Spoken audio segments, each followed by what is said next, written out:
Alors, plaisir et réalité. La relation amoureuse ou affective stimule l'individu sur une globalité de niveaux. Les plans physiques, intellectuels, émotionnels, physiologiques, sexuels, égotiques, pour ne pas dire narcissiques, la sphère sensorielle, le plan des représentations, des images. Ainsi, c'est la totalité de l'être qui est touchée par la rencontre amoureuse ou affective, et se pose alors la question de faire durer cette intensité agréable dans le temps.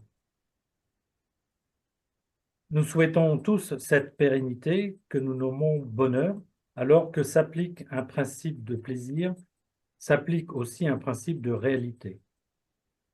La réalité nous démontre que ce nirvana va être atteint de vieillissement, de lassitude, de déclin, d'usure. En un mot, il va être mis à l'épreuve du temps et d'une certaine corrosion. Pourquoi?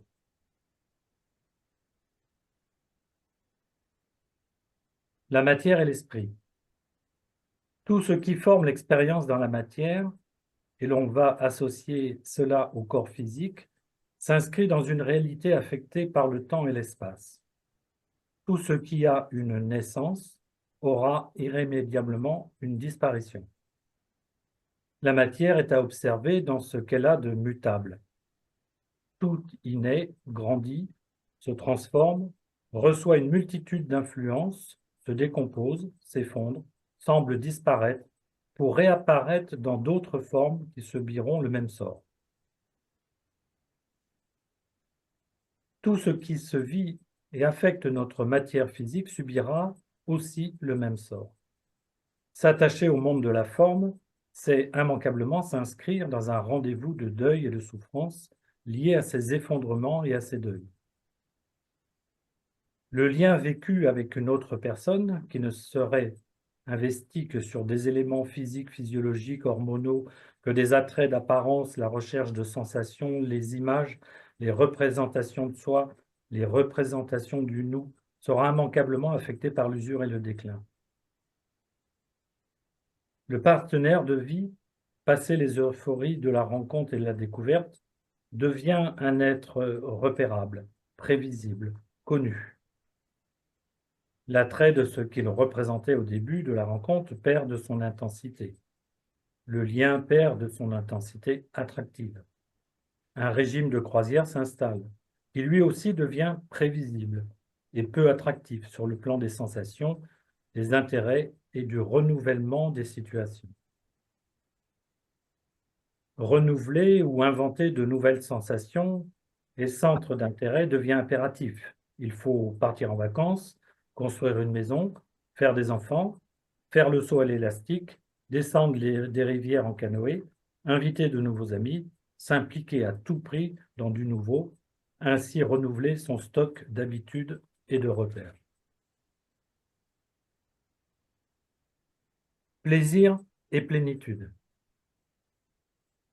Si l'esprit, la nature de l'esprit, l'essence de notre identité profonde n'est pas invitée dans l'expérience de l'incarnation, il y a de grandes chances que le plaisir restera du plaisir avec toutes les obsolescences qu'on peut lui prévoir.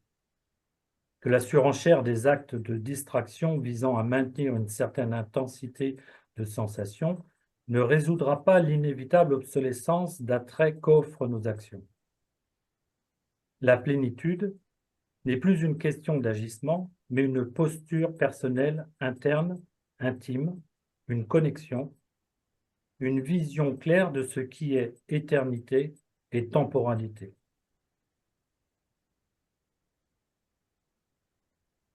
Je suis plein quand mon être essentiel est aux commandes et m'offre une sagesse, un réalisme, un discernement sur l'ensemble des aspects vécus de l'incarnation. Plénitude en lieu et place de plaisir n'est pas une austérité à la vie, au vivant, au sensoriel. C'est au contraire une hyper-jouissance à ce qui est, mais une jouissance éclairée par l'esprit et non plus par la personnalité incarcérée dans le physique, le temps et l'espace. De quelle manière je vais faire peser les aléas d'une temporalité et de toutes ces obsolescences sur les épaules de celle ou de celui avec qui je partage mon existence?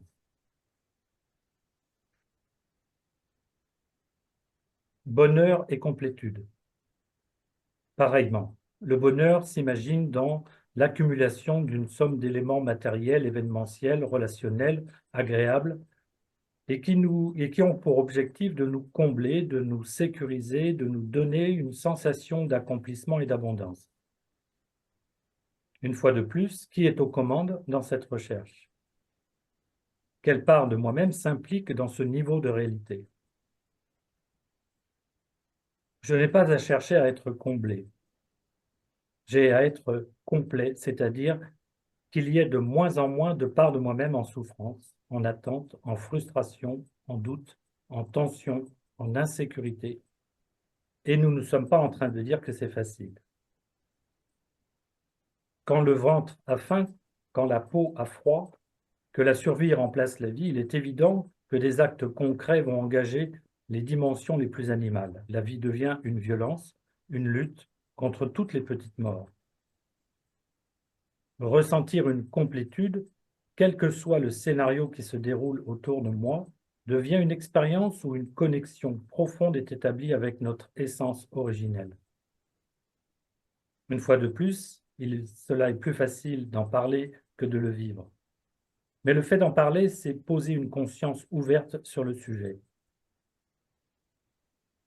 Intensité et vibration. Les intensités attendues dans l'expérience incarnée, seule ou à deux, montrent que nos corps physiques et psychiques sont les interfaces propres à traduire la réalité matière en bonne ou mauvaise expérience. La recherche des intensités agréables devient obsessionnelle et légitime. Tout est en vibration. Quelle vibration je vais rechercher en moi afin de faire que ma connexion avec la vie, le monde, la réalité matière qui nous entoure ne soit plus une communication, mais une communion. Dans communion, il y a union avec. Ma relation au monde devient une expérience vibratoire, surtout avec mon partenaire de vie. Rechercher la bonne vibration, la bonne fréquence, et non pas le niveau d'intensité, change complètement l'origine et la finalité de mon expérience. Le sujet de l'intensité et de la vibration sera aussi l'objet de notre prochaine visioconférence, qui abordera aussi le thème de la spiritualité dans la relation et dans le couple. Merci.